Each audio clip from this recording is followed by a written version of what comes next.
Okay, we're back again. Hi guys. So today, may itatanong tayo kay Cherry about sa mga what if.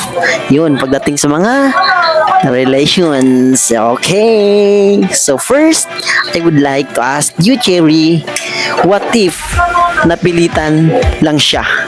Okay. Sure answer?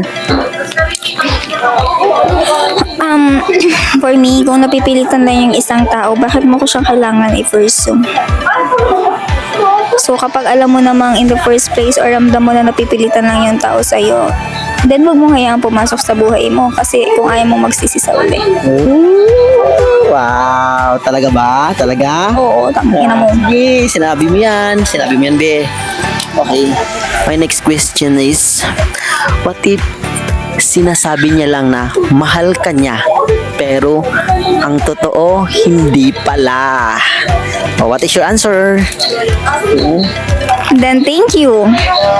Thank you. Kahit na hindi na thank you for saying na mahal mo ako even hindi mo ako talaga truly love. I appreciate na minahal mo ako for the meanwhile kahit hindi siya long time. And I really, really treasure yung love na yun, but hindi ko siya iti-treasure as a memories. Iti-treasure ko lang siya ngayon, hindi siya forever. And thanks, kasi na-experience ko kung paano mahalin ng katulad mo. And after that, syempre, hindi mo din naman ako mahal. So, why would I give my love for you? In the first place, you're not truly love me. Galing ang sumagot ngayon, guys, kasi nakainom siya. Sige, ikaw lang maghawak. Anong nakainom tang ina mo? Lang po, joke lang yun.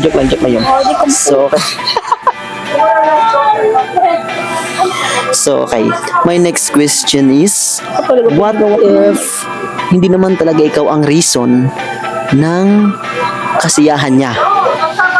Oh, okay. What if you take on that question? What if hindi naman ako yung reason ng naging kasiyahan niya? Yup.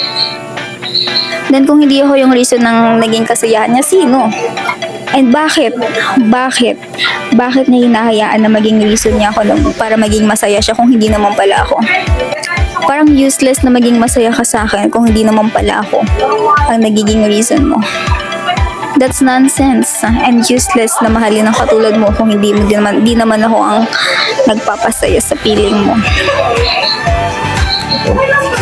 Okay, my next question is, what if bigla ka niyang iwan, tapos mahal mo na siya?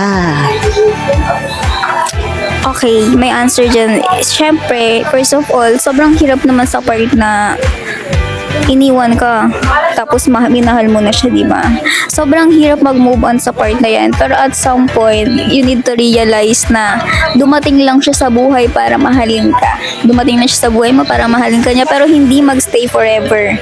And for realization, marami kasi tayong realization sa buhay. And for that question, siguro ang the best na lang dyan is let go and let God.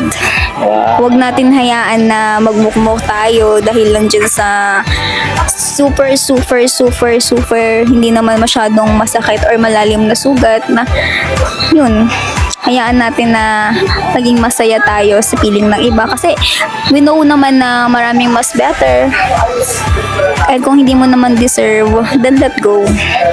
Sige, okay. Nice answer, guys. Wow, talagang based in experience talaga yata to.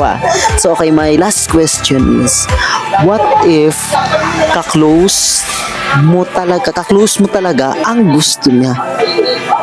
Okay, gets mo ba? What if Yes. kung ang gusto niya pala ay ang ka-close mo? Like a close friends ko, something. Like, no. What if hindi pala talaga ikaw ang gusto at ang gusto niya ay yung ka-close friends mo? Handa ko siyang tulungan. Tulungan saan? Handa ko siyang tulungan na mapalapit dun sa kaibigan na gusto. Sa kaibigan ko na gusto niya dahil una sa lahat, yung purpose ko naman is pagiging masaya niya. So, bakit ako magiging selfish sa'yo kung yung gusto mo pala is yung kaibigan ko? Syempre, tutulungan kitang mapunta sa kanya. Ayun na maging selfish. And, para ma-realize mo kung gaano kalaki yung kindness na binigay ko and kung gaano kalaking peaceful yung binigay ko sa buhay mo. Para lang ma-realize mo na binigay kita sa kaibigan ko even na minahal kita. Wow, talaga Siguro, naman. I'm gonna move on na lang if ever na mangyari yung gano'ng situation. And I'm so very happy for you and for my friend.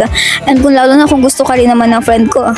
Pero kung hindi ka gusto ng friend ko tapos pinupurso mo yung sarili mo, much better na wag na lang tayong mag-communicate to each other para no hurtful words and no hurtful physical, mentally, and emotionally. So, that's for all today.